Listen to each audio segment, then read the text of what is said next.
बच्चों, मैं doctor Shakila Naqvi, associate professor राजनीति विज्ञान, राजकीय स्नातकोत्तर महाविद्यालय टोंक।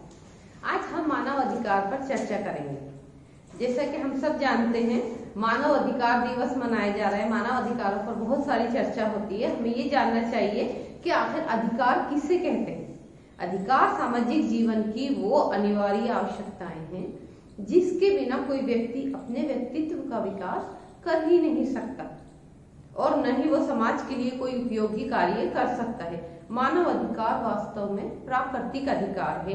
ये हमें किसी ने दिए नहीं है, अपने आप हमारे पास जन्म से ही ये अधिकार होते हैं। जैसा कि फ्रांसीसी दार्शनिक और लेखक रूसो ने कहा है कि मनुष्य स्वतंत्र पैदा हुआ है पर हर जगह वे जंजीरों से जकड़ा हुआ है। राज्य के लिए व्यक्ति को दी जाने वाली बाहरी सुविधाओं का नाम ही अधिकार है, जिसके बिना वो अपना व्यक्तित्व विकास कर सके। तो ये मानव अधिकार है। मानव अधिकारों का विकास हम देखते हैं 1215 में सबसे पहले ब्रिटिश मैग्ना कार्टा के महान घोषणा पत्र में मानव अधिकारों की बात की गई थी। 1679 के अंतर्गत 1679 में बंदी प्रत्यक्षीकरण अधिनियम के अंतर्गत ये कहा था कि किसी भी व्यक्ति को दोष साबित हुए बिना ज्यादा जेल में नहीं रखा जा सकता है। अमेरिका की स्वतंत्रता की घोषणा 1776 में की गई थी, जिसमें मानव अधिकारों की बात की गई थी, और फ्रांसीसी क्रांति 1789 में हुई थी, जिसमें मानव के स्वतंत्रता, समानता, न्याय की बात की गई थी। मानव अधिकारों की घोषणा 1942 संयुक्त राष्ट्र संघ के चार्टर में मूलभूत मानव अधिकारों जैसे मानव के गौरव और मूल्यों में, पुरुष और स्त्रियों के समान अधिकारों में मानव अधिकारों को पुनः स्वीकार किया गया। इस प्रकार मानव अधिकार राष्ट्रीय विधि की विषय वस्तु न होकर अंतरराष्ट्रीय विधि की विषय वस्तु हो गए। अब है संयुक्त राष्ट्र संघ और मानव अधिकार।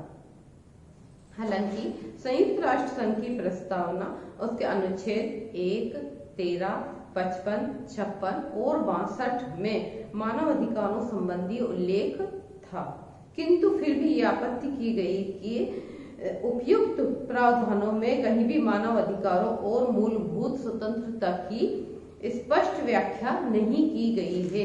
इसलिए मानव अधिकारों की व्याख्या की बात उठी। तो अब हम देखते हैं मानव अधिकारों की सार्वभौमिक घोषणा। संयुक्त राष्ट्र संघ ने मानव अधिकारों के लिए आयोग नियुक्त किया।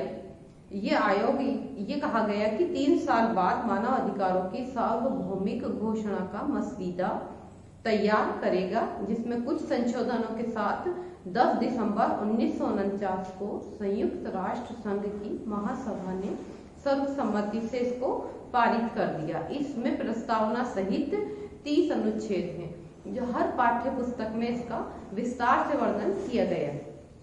इस घोषणा पत्र में नागरिक, सामाजिक, आर्थिक, राजनीतिक अधिकार, काम का अधिकार, समान कार्य के लिए समान वेतन का अधिकार, ट्रेड यूनियनों, विश्राम, शिक्षा तथा सांस्कृतिक गतिविधियों में भाग लेने का अधिकार, सामाजिक भरण पोषण का अधिकार, जीवन का अधिकार, विचार, धर्म, शांतिपूर्ण सभाएं करने, संगठन बनाने का अधिकार इत्यादि सम्मिलित हैं। इसकी प्रस्तावना में मानव जाति की जन्मजात गरिमा और सम्मान तथा अधिकारों पर बल दिया गया है। इस घोषणा पत्र का महत्व इस बात में है कि विश्व के अधिकांश देशों ने पहली बार इस बात को स्वीकार किया कि ये अधिकार किसी विशेष जाति या समुदाय के लिए न होकर प्रत्येक मानव के लिए हैं। जैसा कि पहले छुआछूत होता था, इतना जबरदस्त भेदभाव था गोरे कालों के बीच जाति के आधार पर, इस सब को संयुक्त राष्ट्र संघ ने नकारा। धन्यवाद। हो गया है ना 5 मिनट।